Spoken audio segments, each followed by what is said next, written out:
नमस्ते दोस्तों, मैं हूं Swati and welcome back to TM वाला। आज हम बात करेंगे एक बहुत ही इंटरेस्टिंग और इम्पोर्टेंट टॉपिक के बारे में, स्टार्टअप इंडिया रजिस्ट्रेशन। अगर आप अपना बिजनेस स्टार्ट कर रहे हैं तो ये वीडियो आपके लिए है। तो चलिए बिना किसी देर के शुरू करते हैं।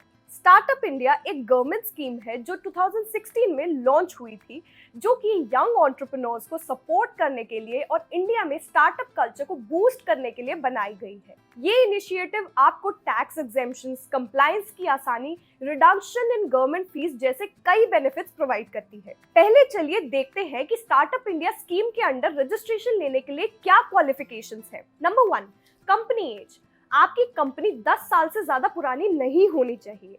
Second, company type. आपका बिजनेस एक private limited company, registered partnership या एलएलपी होना चाहिए। Third, annual turnover.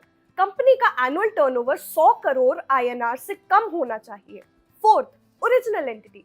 कंपनी किसी एग्जिस्टिंग बिजनेस को तोड़कर या रिकंस्ट्रक्ट करके नहीं बननी चाहिए। Fifth, innovation and scalability. Business को इनोवेटिव प्रोडक्ट्स, प्रोसेस या सर्विसेज पे काम करना चाहिए और इसका बिजनेस मॉडल स्केलेबल होना चाहिए जिसमें वेल्थ और एम्प्लॉयमेंट जनरेशन करने का पोटेंशियल हो। अब बात करते हैं स्टार्टअप इंडिया स्कीम के अंडर रजिस्ट्रेशन ऑब्टेन करने के प्रोसेस के बारे में। ये प्रोसेस बहुत ही सिंपल और मोस्टली ऑनलाइन होता है। स्टेप 1, सबसे पहले आपको अपने बिजनेस को प्राइवेट लिमिटेड कंपनी, पार्टनरशिप या एलएलपी के रूप में रजिस्टर करना होता है। स्टेप 2, nsws.gov.in वेबसाइट पर जाकर साइन अप करें और अपनी डिटेल्स एंटर करें। स्टेप 3, आपकी डिटेल्स वेरीफाई होते ही department for promotion of industry and internal trade से आपको स्टार्टअप रिकॉग्निशन सर्टिफिकेट इशू होगा। ये रिकॉग्निशन आपको काफी सारे बेनिफिट्स दिलाता है, जैसे tax exemption, intellectual property services और पब्लिक प्रोक्योरमेंट नॉर्म्स में रिलैक्सेशन। चलिए अब बात करते हैं स्टार्टअप इंडिया रजिस्ट्रेशन के बेनिफिट्स के बारे में, जो कि आपके स्टार्टअप को बहुत हेल्प कर सकता है। नंबर 1, लेबर और एनवायरमेंटल लॉज। स्टार्टअप को 6 लेबर लॉज और 3 एनवायरमेंटल लॉज के लिए सेल्फ सर्टिफिकेशन का ऑप्शन दिया गया है और 5 साल तक कोई इंस्पेक्शन नहीं होंगे जब तक किसी वायलेशन की कोई क्रेडिबल और वेरीफाइबल कंप्लेंट नहीं मिली। Second, IPR registration. आपकी इनोवेशंस को प्रोटेक्ट करने के लिए पेटेंट एप्लीकेशंस को फास्ट ट्रैक किया जाता है। गवर्नमेंट आपकी फैसिलिटेटर फीस कवर भी करता है और आपको पेटेंट फाइलिंग पे 80% रिबेट मिलता है। Third, income tax exemption. आपको 3 कॉन्सेक्यूटिव ईयर्स के लिए इनकम टैक्स से एग्जेम्पशन मिलता है, जो आपके फाइनेंशियल बर्डन को काफी कम करती है।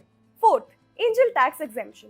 अगर आप DIIPT रिकॉग्नाइज्ड है तो आपको फेयर मार्केट वैल्यू से ऊपर की इन्वेस्टमेंट्स पर टैक्स नहीं देना पड़ता, जो आपको और इन्वेस्टमेंट लेने में हेल्प करेगा। Fifth, ease in winding up. अगर आपका स्टार्टअप नहीं चल रहा तो आप 90 डेज में इसे वाइंड अप कर सकते हैं, जो आपको नए बिजनेस अपॉर्चुनिटीज की तरफ जल्दी बढ़ने का मौका देता है। Sixth, public procurement norms. Startup government e marketplace GEM पर अपने प्रोडक्ट्स लिस्ट कर सकते हैं और उन्हें प्रायर एक्सपीरियंस की जरूरत नहीं होती। इससे आप गवर्नमेंट कॉन्ट्रैक्ट्स जीत सकते हैं। Seventh, easy investment opportunities. DPIIT recognition से इन्वेस्टर्स का कॉन्फिडेंस बढ़ता है, जो आपके लिए फंडिंग को और आसान बना देता है।